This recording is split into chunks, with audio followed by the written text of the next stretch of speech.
जो time public को console करने में वेस्ट किया, उससे बेटर होता तुम एमएलए और मिनिस्टर को कन्विंस करती। मिनिस्टर्स को सर्वे करना तुम्हारी ड्यूटी है और जनता के हितों की रक्षा करना उनके चुने हुए एमएलए और मिनिस्टर्स की ड्यूटी है। पर इन नेताओं ने डेमोक्रेसी का मजाक बना रखा है। नेता कितना भी गलत करे या झूठ बोले, पब्लिक उन्हीं की पूजा करती है और उनकी भलाई की सोचने वाले तुम जैसे ऑफिसर्स के लिए उनके मन में कोई इज्जत नहीं होती। लेकिन उन्हें नजरअंदाज तो नहीं किया जा सकता। एक पुलिस ऑफिसर से ऐसे बात की जैसे कोई रिवोल्यूशनरी लीडर माइक पर पुलिस को तीखे सवाल करता है। सुनना चाहती हो? Listen to this. वो पब्लिक है, अनऑर्गेनाइज्ड है, तो क्या पुलिस भी उनकी ही तरह बिहेव करेगी? वो लोग ऐसा क्यों कर रहे हैं? क्या ये पूछना आपका फर्ज नहीं है? बताइए। मैडम, आपने जिन गांव वालों को पानी देने की बात की थी, वहाँ के लोगों को पानी मिल गया है। वो आपको धन्यवाद कहना चाहते हैं। मैडम, आपने अपना वादा पूरा किया। हम आपके बहुत आभारी हैं। भगवान आपको लंबी उम्र दे। हम आपका एहसान कभी नहीं भूलेंगे। आप हमेशा खुश रहें। अगर बच्ची जिंदा नहीं बची ना, तो तुम सबको इसी जमीन में गाड़ दूंगा, समझे? बेकार की बातें मत करो, हमें अपना काम करने दो। तू मुझे उंगली दिखा रहा है? मुझे जानता नहीं है तू मुझे? एक एक को देख लूंगा। गाँव वाले अगर अपनी औकात आ गए ना, तो कोई नहीं बचेगा। ये सब ज्यादा ही जोश दिखा रहे हैं, इन्हें यहाँ से भगाना ही पड़ेगा। ये ऐसे नहीं भागेंगे सर, कोई वजह पैदा करनी होगी ताकि हम लोग इन लोगों को बलपूर्वक यहाँ से हटा सके सर।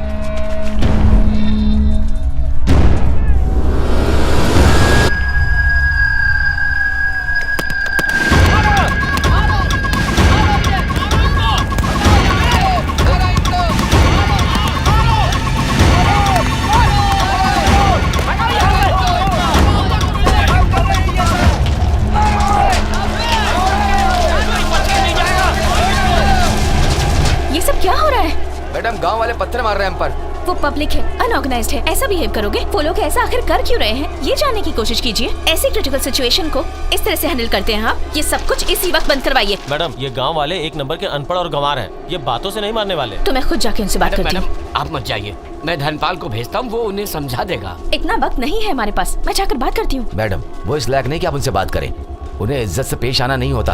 आखिर क्यों इज्जत करें वो हमारी?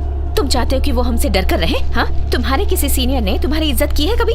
उनके सामने कभी तेवर दिखाए हैं? किसी से इज्जत लेने के लिए पहले इज्जत देनी होती है।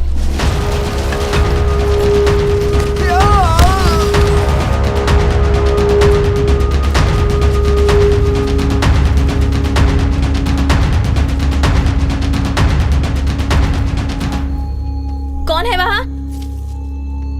डरने की जरूरत नहीं है, प्लीज बाहर आ जाइए। मैं आपसे ही बात करने आई हूँ। हाँ? अरे कलेक्टर मैडम है।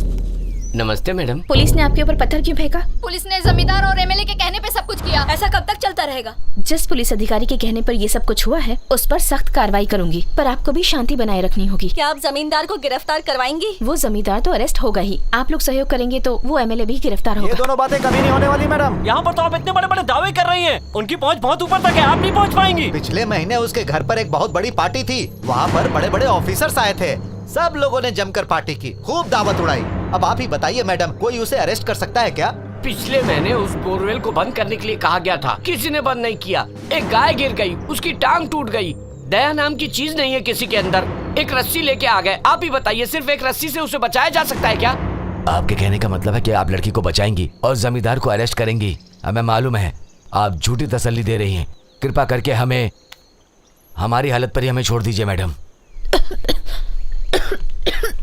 मैडम, पानी।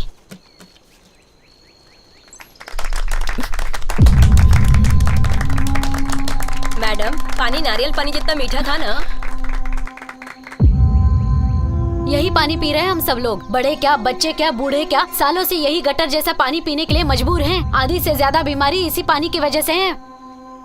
मैडम, किसी भी तरह उस बच्ची को बचा लीजिए। भगवान ने आपको हमारे लिए भेजा है, उम्र भर आपकी पूजा करेंगे। तुम उसे नहीं बचा पाओगी, ये जानते हुए भी तुम लगातार कोशिश करती रही। इससे पब्लिक को एक झूठी उम्मीद मिली। तुम अगर चाहती तो उन्हें लाठीचार्ज से भगा सकती थी। उन्हें खुश करने के लिए टाइम वेस्ट क्यों किया? बच्ची को बचाने के लिए कोई और ऑप्शन बचा है? मुझे क्लियरली बताओ। एक रास्ता है मैडम। एक ऑफिसर है जिसने एक रोबोट बनाया है ऐसी स्थिति के लिए। ये बात मुझे पहले क्यों नहीं बताई? बहुत कोशिशों के बाद कल उसका नंबर तो मिला, लेकिन नंबर नॉट रीचेबल मिल रहा है मैडम। आप अगर कहें तो एड्रेस पर ट्रेस करें। उससे मिलने की कोशिश करो। देखिए मैडम, ईस्ट में एक गांव है जहां का वो रहने वाला है। हमने ऑलरेडी वीएओ को उसके घर भेज दिया है। उसे ढूंढकर तुरंत यहाँ ले आओ, मुझे वो किसी भी हाल में चाहिए। Okay ma'am.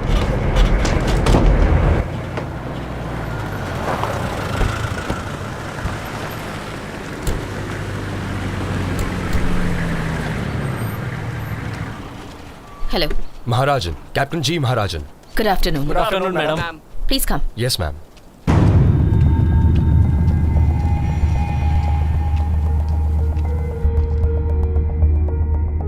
एक बच्ची है जो बोरवेल में फंस गई है। हमने सारी कोशिश कर ली पर हम कुछ नहीं कर पा रहे। अब आप क्या कर सकते हैं वो बताइए। बच्ची अब तक जिंदा है, जितनी जल्दी हो सके उसे बाहर निकालने की कोशिश कीजिए। क्या आपके पास कोई तरकीब है जिससे इस बच्ची को बाहर निकाल सकते हैं? I can understand. मैं इंडिकेशन इंजीनियर हूँ। यहाँ की मिट्टी नमी होने से पतला कीचड़ बन चुका है। खोदने से मिट्टी नीचे धंसने का डर है। इसके बजाय बोरवेल के पैरेलल 40 फुट गड्ढा खोदेंगे और सुरंग बनाकर उसे बोरवेल से कनेक्ट करेंगे। मेरे रेस्क्यू टीम का एक मेंबर उस टनल में जाके लड़की को हमारे बनाए गड्ढे तक ले आएगा। Are you sure about it? मेरे ख्याल से उसके बाद कोई दिक्कत नहीं होनी चाहिए। Okay, make it quick then. Go ahead. Carry on. Sure ma'am. सबको यहाँ से हटाओ। जी sir. I want this place clear। एक भी आदमी नहीं होना चाहिए। ठीक है सर। सबको यहाँ से हटाओ। Make everyone move। Come on, come on, move। उस तरफ, उस तरफ।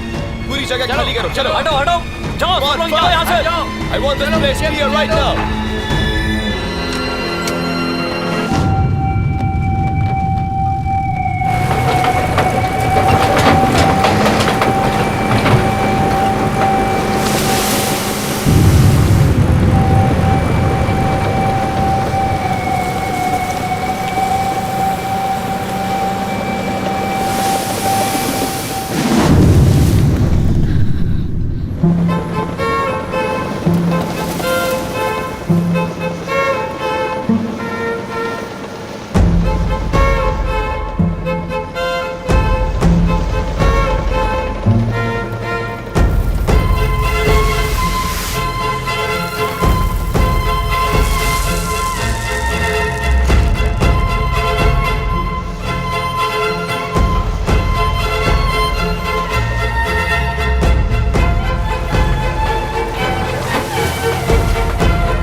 Ma'am, there is a crack leading towards the child. If the crack increases further, we'll all be in real danger. The faster we evacuate, the better it will be for all of us. But we are in the middle of the process. How can we lose it? Ma'am, there is no time to panic. We have to stop the process immediately. We are just waiting for your permission. What about the child? Ma'am, there is no choice. For just one life, we can lose many other lives. No, I can't. For safety, you can send the other workers out. But I will not stop this child rescue operation. Ma'am, I was just addressing the problems. Please don't misunderstand me. Okay. Do whatever you have to do. But we cannot stop this. This has to continue. Sure, ma'am.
Natural disaster rescue force ने borewell में फंसी बच्ची को बचाने के अपने उस mission को उस समय बीच में रोक दिया जब 40 फीट गहराई में टनल बनाते समय जमीन की ऊपरी सतह पर दरार आ गई। इस छोटे से गांव में जहां बच्ची बोरवेल में फंसी हुई है, उससे तकरीबन 25 किलोमीटर की दूरी पर आज ही एक रॉकेट लॉन्च हुआ है। रॉकेट लॉन्च करने में 800 करोड़ रुपए खर्च हुए।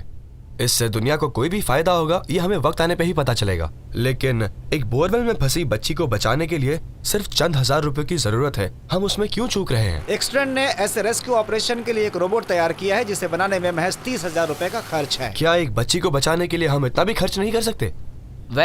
इस इन्वेंशन का बेनिफिट मेनली ग्रामीण इलाकों में रहने वाले लोगों को मिलेगा। ऐसे इन्वेंशन में पैसा लगा के इन्वेस्टर को वैसे रिटर्न्स नहीं मिलते जिसकी वो उम्मीद करता है। जाहिर है कि एक बिजनेसमैन के पॉइंट ऑफ व्यू से उसके लिए ये एकदम यूजलेस प्रोजेक्ट हो जाता है। एक क्रिकेट स्टार या फिर फिल्म स्टार में जो ग्लैमर होता है वो ग्लैमर इन ग्रामीणों में नहीं होता है। ऐसे होनहार लोगों को गवर्नमेंट और मीडिया को और इनकरेज करना चाहिए। ऐसे रोल मॉडल बनाने चाहिए जो इन्हें इनकरेज करे। हम सबका फर्ज बनता है कि ऐसे इन्वेंशन के बारे में पब्लिक में अवेयरनेस फैलाएं, लोगों को इसके फायदे के बारे में बताएं ताकि ऐसी घटना ना हो। और ये सब कुछ हम सबको मिलकर करना होगा। आप जानते हैं कि इंसान के बनाए रॉकेट की रफ्तार आवाज की वेलोसिटी से भी तेज तकरीबन 7 किलोमीटर पर सेकंड की होती है। लेकिन 96 फीट बोरवेल में फंसी लड़की दंशिका को बचाने के लिए घंटों से प्रयास हो रहा है, लेकिन अभी तक उम्मीद की कोई भी किरण नजर नहीं आई है। लेकिन जमीन से सैकड़ों मीटर नीचे हाइड्रोकार्बन या मीथेन निकालने की लेटेस्ट टेक्नोलॉजी हमारे पास ही है। लेकिन महज 90 फीट के गहराई से इंसान को निकालने की अब तक कोई टेक्नोलॉजी गवर्नमेंट नहीं बना पाई है। हमारे देश में टैलेंट की कोई कमी नहीं है, लेकिन उसका फायदा शायद फॉरेन कंट्रीज ही ज्यादा उठाती है।